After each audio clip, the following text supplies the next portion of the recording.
Doctor ortho Ayurvedic oil and capsule, अब दर्द भी घुटने टेकेगा। ईरान अमेरिकी वार्ता फेल, ट्रंप ने कहा चिंता नहीं, ईरान अंततः अमेरिकी मांगों के आगे झुक जाएगा। युद्ध विराम 22 अप्रैल तक लागू रहने की उम्मीद, अमेरिकी सेना ने की हॉर्मुज स्ट्रेट की नाकेबंदी। ईरान हॉर्मुज पार करने वाले चुनिंदा जहाजों से ईरान करेगा वसूली, 18 करोड़ रुपए देना होगा टोल। भाजपा राष्ट्रीय महासचिव विनोद तावड़े का लखनऊ दौरा, तावड़े आज सीएम योगी से करेंगे मुलाकात। यूपी में मंत्रिमंडल विस्तार, संगठन में फेरबदल पर मंथन, संगठन में जातीय और क्षेत्रीय समीकरण साधने पर जोर। एक्शन में सीएम हेमंत सोरेन, विधानसभा में की गई घोषणाओं पर 16 अप्रैल तक मांगी report. Critical minerals, green energy और एआई हब पर पहल, महिलाओं की आर्थिक भागीदारी बढ़ाने पर जोर। पश्चिम बंगाल में एसआईआर से जुड़े मामले पर पश्चिम बंगाल के मुख्यमंत्री ममता बनर्जी और अन्य टीएमसी सांसदों की याचिका आज सुप्रीम कोर्ट में अहम सुनवाई करेगा।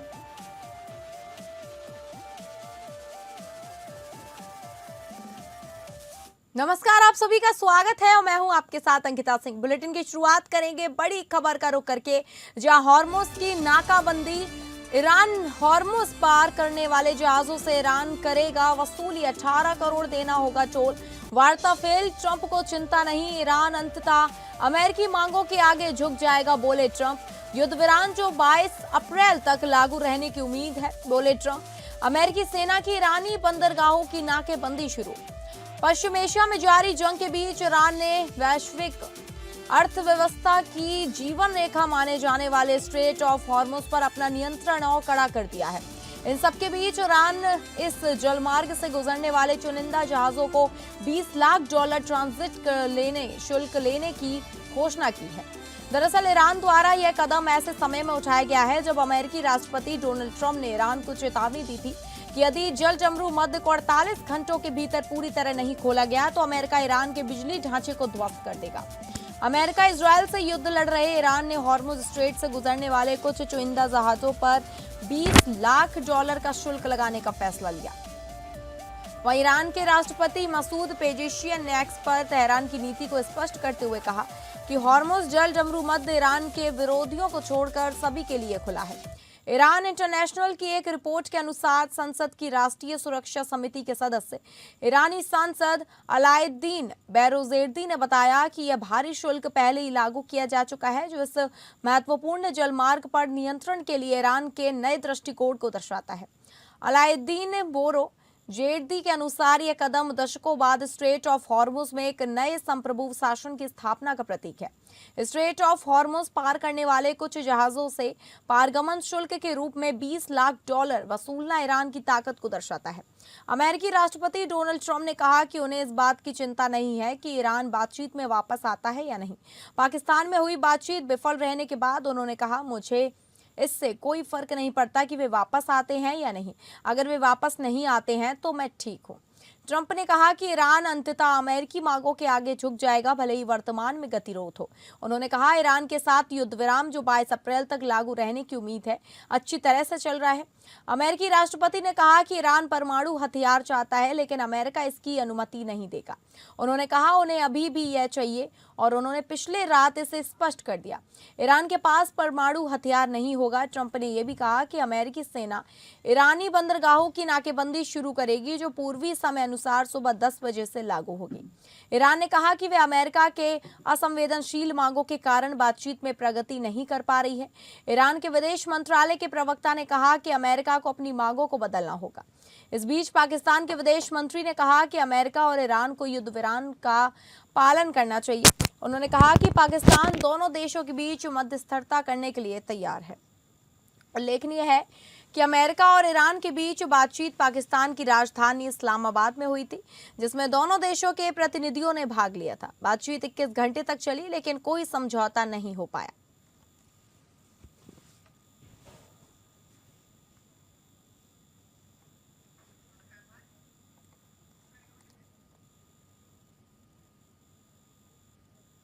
और अगली बड़ी खबर को करेंगे, जहां भाजपा राष्ट्रीय महासचिव विनोद तावड़े का लखनऊ दौरा। विनोद तावड़े आज सीएम योगी से करेंगे मुलाकात। कल से यूपी दौरे पर हैं विनोद तावड़े। लगातार लखनऊ से लेकर दिल्ली तक चल रहा है मंथन का दौर। यूपी में मंत्रिमंडल विस्तार, संगठन में फेरबदल पर मंथन। विनोद तावड़े की आज भी बैठक। आज विधायकों व कार्यकर्ताओं से करेंगे वार्ता। विधायकों से लेंगे फीडबैक, हाईकमान को सौंपेंगे रिपोर्ट। 12 अप्रैल को बैठक में की कई अहम मुद्दों पर हुई चर्चा। संगठन में जातीय व क्षेत्रीय समीकरण साधने पर जोर। भाजपा के राष्ट्रीय महासचिव विनोद तावड़े 2 दिवसीय दौरे पर लखनऊ पहुंचे, जहां उन्होंने पार्टी मुख्यालय में राज्य के शीर्ष नेतृत्व के साथ बैठकें की। तावड़े ने प्रदेश अध्यक्ष पंकज चौधरी, संगठन महामंत्री धर्मपाल सिंह और उप मुख्यमंत्री ब्रजेश पाठक के साथ बंद कमरे में चर्चा की। इसके अलावा उन्होंने पूर्व प्रदेश अध्यक्षों सूर्य प्रताप शाही और रमापति राम त्रिपाठी से भी अलग अलग राय ली। बैठकों की गंभीरता का अंदाजा इस बात से लगाया जा सकता है कि लखनऊ में चर्चा खत्म होते ही प्रदेश अध्यक्ष पंकज चौधरी अचानक दिल्ली के लिए रवाना हो गए और केंद्रीय गृह मंत्री अमित शाह से मुलाकात की। यूपी सरकार में फिलहाल मंत्रियों की कुल संख्या 54 है, जबकि नियम के अनुसार यह संख्या 60 तक हो सकती है। यानी योगी मंत्रिमंडल में अभी 6 रिक्तियां मौजूद है। ऐसे में माना जा रहा है कि आगामी विस्तार में क्षेत्रीय संतुलन साधने पर खास ध्यान दिया जा सकता है। वर्तमान में मुख्यमंत्री, एक उप मुख्यमंत्री और प्रदेश अध्यक्ष तीनों ही पूर्वी उत्तर प्रदेश पूर्वांचल से आते हैं। ऐसे में पश्चिमी उत्तर प्रदेश का प्रतिनिधित्व बढ़ाने के लिए कुछ नए चेहरों को कैबिनेट में शामिल किया जा सकता है। पूर्व प्रदेश अध्यक्ष भूपेंद्र चौधरी का नाम मंत्री पद की दौड़ में सबसे आगे माना जा रहा है, जबकि संगठन से भी 2 नए चेहरों को सरकार में भेजा जा सकता है। वहीं इस खबर की ज्यादा जानकारी के साथ हमारे विशेष संवाददाता आनंद सिंह हमारे साथ फोन लाइन पर जुड़ गए हैं। आनंद, जिस तरीके से विनोद तावड़े की लगातार 2 दिन के लखनऊ दौरे पे हैं, बैठकें कर रहे हैं, वहीं आ रही है कि मंत्री के पद कुछ खाली हैं, उसको लेकर कोई नाम सामने आ रहे हैं, क्या पूरी जानकारी है? हाँ, देखिए, बिल्कुल विनोद तावड़े राष्ट्रीय महासचिव हैं और प्रदेश के प्रभारी भी हैं भारतीय जनता पार्टी के। ऐसे में उनका ये दौरा काफी महत्वपूर्ण माना जा रहा है। कल भी उन्होंने तमाम बैठकें के लिए भारतीय जनता पार्टी के जो प्रदेश कार्यालय है वहाँ पर जो प्रदेश के अध्यक्ष हैं पंकज चौधरी, उनसे मुलाकात हुई थी। संगठन महामंत्री धर्मपाल से वो मिले। इसके अलावा ब्रजेश पाठक उनसे उनकी मुलाकात हुई। तमाम जो नेता कार्यकर्ता थे उनके साथ मुलाकात की और आज भी उनकी मीटिंगों का दौर जारी रहेगा। कल शाम को पंकज चौधरी जो प्रदेश के अध्यक्ष हैं उनकी मुलाकात गृह मंत्री अमित शाह से भी हुई है। तो इन तमाम अटकलों का ये दौर लगाया जा रहा है कि भारतीय जनता पार्टी में जो संगठन स्तर पर और सरकार के स्तर पर तमाम जो फेरबदल होने हैं वो अब एक माना जा रहा है कि लगभग तय हो गए हैं। अब एक अंतिम खाका उसका खींचा जा रहा है। चाहे निगम के पद हो, बोर्ड के में कई पद खाली, निगमों में कई पद खाली हैं, वहां पर किस तरह की नियुक्तियां की जानी है, तमाम चीजों को लेकर माना जा रहा है कि मंथन हो चुका है। अब जो एक तरह से लिस्ट फाइनलाइज हो रही है और ये माना जा रहा है कि जल्द से जल्द इस पर निर्णय होने वाला है। चाहे वो मंत्रिमंडल विस्तार की बात को लेकर हो, जिसका भी आपने जिक्र किया, या जो संगठन में फेरबदल होने वाले हैं, या जो तमाम नियुक्तियां बोर्डों में, निगमों में हुई है। ठीक है आनंद, आपका धन्यवाद जानकारी देने के लिए। और अगली बड़ी खबर को रुख करेंगे जो एक्शन में सीएम हेमंत सोरेन विधानसभा में की गई घोषणाओं पर 16 अप्रैल तक मांगी report. Critical minerals, green energy और एआई हब पर पहल, महिलाओं की आर्थिक भागीदारी बढ़ाने पर जोर। असम चुनाव से फुर्सत पाते ही झारखंड की हेमंत सोरेन सरकार ने विधानसभा के बजट सत्र 18 मार्च 2026 में की गई घोषणाओं को धरातल पर उतारने की प्रक्रिया तेज कर दी है। मंत्रिमंडल सचिवालय और निगरानी विभाग की अपर मुख्य सचिव वंदना दादेल ने सभी विभागों के सचिवों को पत्र लिखकर निर्देश दिया है। मुख्यमंत्री के संबोधन में शामिल योजनाओं पर समयबद्ध तरीके से काम किया जाए। सरकार का लक्ष्य क्रिटिकल मिनरल्स, ग्रीन एनर्जी और एआई हब के माध्यम से राज्य की आर्थिक तस्वीर बदलना है। विभाग ने सख्त लहजे में कहा कि 16 अप्रैल तक अनिवार्य रूप से रिपोर्ट जमा करनी होगी ताकि योजनाओं का लाभ जनता को मिल सके। मुख्यमंत्री हेमंत सोरेन ने महिलाओं की आर्थिक भागीदारी बढ़ाने के लिए मैया योजना के अगले चरणों का ऐलान किया था। इसके तहत मैया बलवान और मैया उद्यमी योजना के माध्यम से महिलाओं को स्वरोजगार के लिए 5 करोड़ रुपए तक का आसान ऋण उपलब्ध कराया जाएगा। सरकार का मानना है कि इससे ग्रामीण और शहरी क्षेत्रों की महिलाएं आर्थिक रूप से सशक्त और स्वावलंबी बन सकेंगी। वहीं इस खबर की ज्यादा जानकारी के साथ हमारी संवाददाता तृप्ति सिंह हमारे साथ फोन लाइन पे जुड़ गए हैं। तृप्ति, विधानसभा में 16 अप्रैल को रिपोर्ट मांगी गई है, जो घोषणाएं की गई हैं हेमंत सोरेन द्वारा।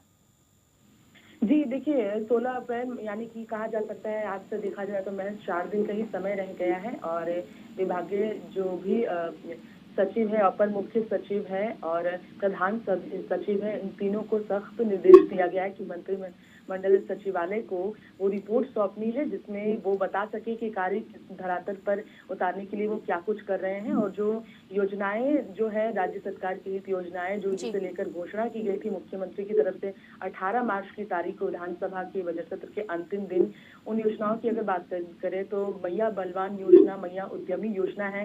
इसके अलावा विदेश में शिक्षा के लिए जर्मनी और यूके से नॉलेज कॉरिडोर को विकसित करने के लिए झारखंड सरकार की तरफ से एक घोषणा की गई थी। इसे लेकर अगर देखा जाए तो अंतर्राष्ट्रीय स्तर पर शिक्षा और कौशल विकास के बेहतरीन अवसर के लिए युवाओं के लिए ये योजना का जो घोषणा की गई है इसी भी धरातल पर उतारने के लिए खास तौर पर ऐलान किया गया था जिससे संबंधित भी रिपोर्ट सौंपनी होगी। इसके अलावा Jharkhand state economic development board का जो गठन होना है इसे लेकर भी जो है तो विभागीय जो सचिव है, अपर मुख्य सचिव है, प्रधान सचिव है, उन्हें रिपोर्ट सौंपनी होगी। यानी कि सरकार भविष्य में एआई हब के रूप में राज्य को विकसित करने की तैयारी में है, जिसे लेकर झारखंड जो है तो क्रिटिकल मिनरल और ग्रीन एनर्जी के क्षेत्र में देश का आगे बढ़ाने की तरफ तैयारी कर रही है। ठीक है तृप्ति, ठीक है, आपका धन्यवाद जानकारी देने के लिए। और अगली बड़ी खबर का रुख करेंगे जो आ रही है महाराष्ट्र से, जहां पनवेल में महाराष्ट्र में कैब कंपनियों के खिलाफ हल्ला बोल। ऐप आधारित कैब सेवाओं के खिलाफ चालक कैब कंपनियों के कथित मनमाने कामकाज का विरोध। ओला, उबर और रैपिडो जैसी ऐप आधारित कैब सेवाओं के खिलाफ राज्य भर के चालकों में नाराजगी बढ़ती जा रही है। इसी के चलते 5 चालकों ने पुणे से मुंबई तक सैकड़ों किलोमीटर की पदयात्रा शुरू कर आंदोलन छेड़ दिया है।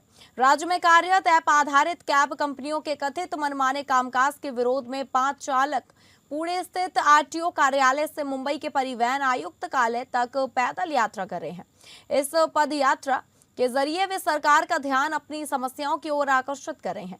इस आंदोलन में वैभव भेगड़े, सागर सपकाट, संतोष दुर्गे, परमेश्वर गोंगे और अजय ढोड़े शामिल हैं।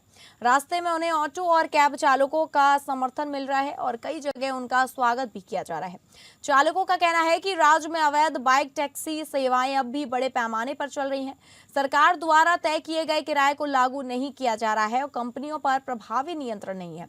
नियमों का उल्लंघन होने के बावजूद कार्रवाई चालकों पर होती है, जिससे उनमें असंतोष बढ़ रहा है। उन्होंने ये भी बताया कि गलत नीतियों के कारण यात्रियों और चालकों के बीच विवाद बढ़ते हैं, जिसका नुकसान अंततः चालकों को ही उठाना पड़ता है। इस आंदोलन के माध्यम से चालकों ने सरकार से सख्त नियम लागू करने, कंपनियों पर नियंत्रण रखने और उन्हें न्याय दिलाने की मांग की है।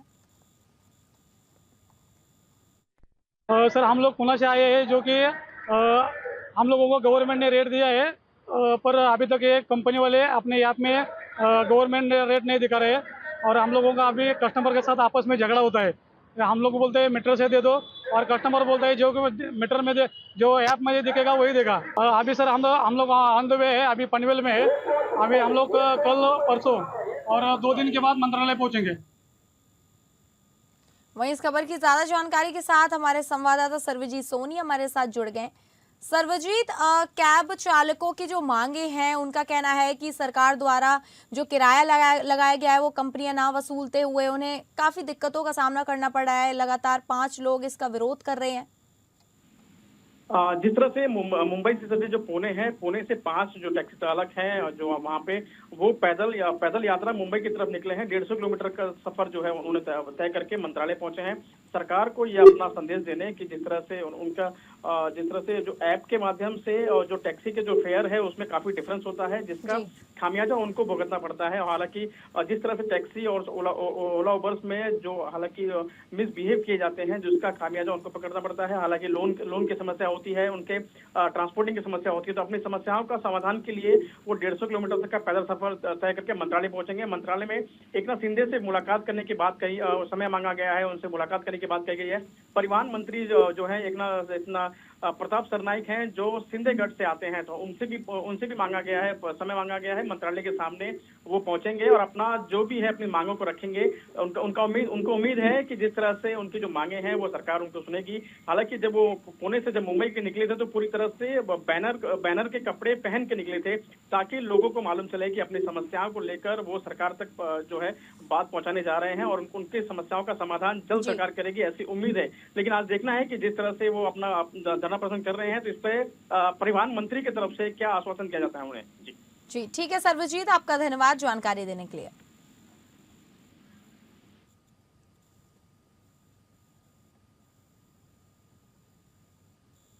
और अगली बड़ी खबर को करेंगे, जहां पश्चिम बंगाल में एसआईआर से जुड़े मामले पर पश्चिम बंगाल की मुख्यमंत्री ममता बनर्जी और अन्य टीएमसी सांसदों की याचिका आज सुप्रीम कोर्ट अहम सुनवाई करेगा। आज कोर्ट इस पहलू पर स्पष्टता आ सकती है कि क्या एपीलेट ट्रिब्यूनल ने जिन लोगों की आपत्तियां पेंडिंग हैं उन्हें भी उनके मुताबिक फैसला आने पर इस बार के मतदान में वोट करने का अधिकार मिल सकता है या नहीं। चुनाव आयोग ने 9 अप्रैल को वोटर लिस्ट फ्रीज कर दी थी। इसके साथ ही पश्चिम बंगाल एसआईआर प्रक्रिया में लगे न्यायिक अधिकारियों को मालदा जिले में बंधक बनाए जाने की घटना पर लिए गए स्वतः संज्ञान पर भी सुप्रीम कोर्ट आज सुनवाई करेगा।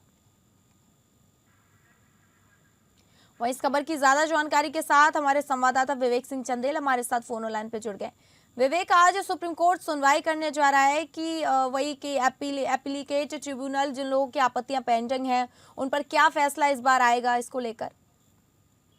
बिल्कुल, सुप्रीम कोर्ट ये जरूर कर सकता है, क्योंकि सुप्रीम कोर्ट जब इस मामले पर सुनवाई हो रही थी तो पहले भी इस बात को स्पष्ट किया था कि अगर मान लीजिए इस बार चुनाव में आपको मतदान डालने को वोट डालने का मौका नहीं मिलता है, तो इसका मतलब ये नहीं कहा जा सकता है कि भविष्य में आपको मौका नहीं मिलेगी। हालांकि जो उनका कंसर्न है याचिकाकर्ताओं का वो ये था कि चूंकि उनकी जो 9 अप्रैल को ही ये जो वोटर लिस्ट है वो फ्रीज कर दी गई है, इट मीन्स कि अब आगे जो नाम है इसमें नहीं जोड़े जाएंगे। लेकिन अब इनका ये कहना है कि अगर उनकी अपील पेंडिंग है और अपील तो सुनवाई अभी कंफर्म हो नहीं पा रही है, तो तब तक के लिए कि अगर इनके अपील में उनको सफलता मिल जाती है, यानी कि अपील ट्रिब्यूनल ये कह देता है कि हाँ वो जो ड्राफ्ट रोल से उनका नाम हटाया गया वो गलत है, ऐसे में वो वोट डालने के अधिकारी हो जाएंगे, तो उनके उस अधिकार का क्या होगा, वो सुप्रीम कोर्ट आज इस पर जरूर विचार कर सकता है। जैसा मैंने पहले ही बताया, सुप्रीम कोर्ट ने ये कह दिया कि अगर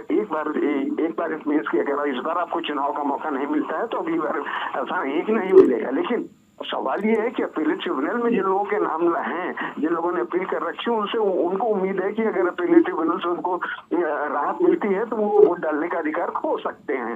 अब सुप्रीम कोर्ट को ये देखना है कि क्या इस पे कोई दिशा निर्देश जारी करेगा। वही टीएमसी के जो कई नेता हैं और मुख्यमंत्री ममता बनर्जी की तरफ से दाखिल याचिकाओं पर सुनवाई करेगा। लेकिन एक सवाल ये भी है कि जो मालदा में घटना हुई थी, उस घटना को लेकर जो ये पूरा मामला एनआईए को सौंपा गया, जो सुप्रीम कोर्ट ने पिछली बार कहा था कि इस मामले में स्टेटस रिपोर्ट है वो कोर्ट को सबमिट की जाएगी। और पिछली बार ही जो डीजीपी थे और एसटी और जिला अधिकारी इनको भी अपना स्टेटस रिपोर्ट दाखिल करने के लिए कहा गया था, तो आज एनआईए और ये भी अपने स्टेटस रिपोर्ट दाखिल करेंगे। वही तीसरा सवाल एक ये था कि जो सनातन संस्था है उसने कहा था कि चूंकि पहले भी पश्चिम बंगाल में चुनाव के बाद और दौरान जो हिंसाएं होती है उनको रोकने के लिए कि जो एडिक्वेट सिक्योरिटी अरेंजमेंट्स है वो प्रॉपर रखे जाए और जो लोग ठीक है विवेक, ठीक है, आपका धन्यवाद जानकारी देने के लिए।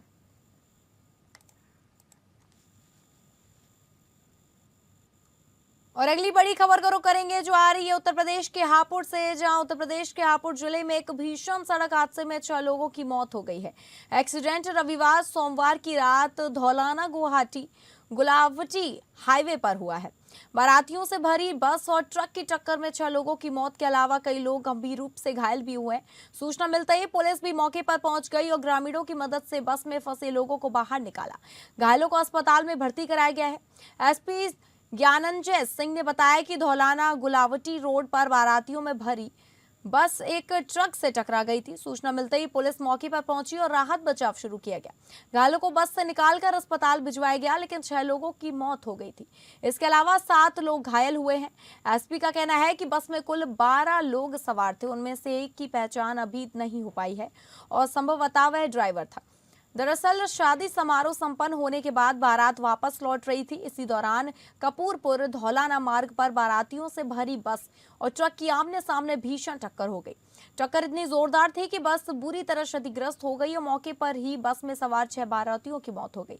हादसे की सूचना मिलते ही धौलाना समेत कई थानों की पुलिस मौके पर पहुंच गई।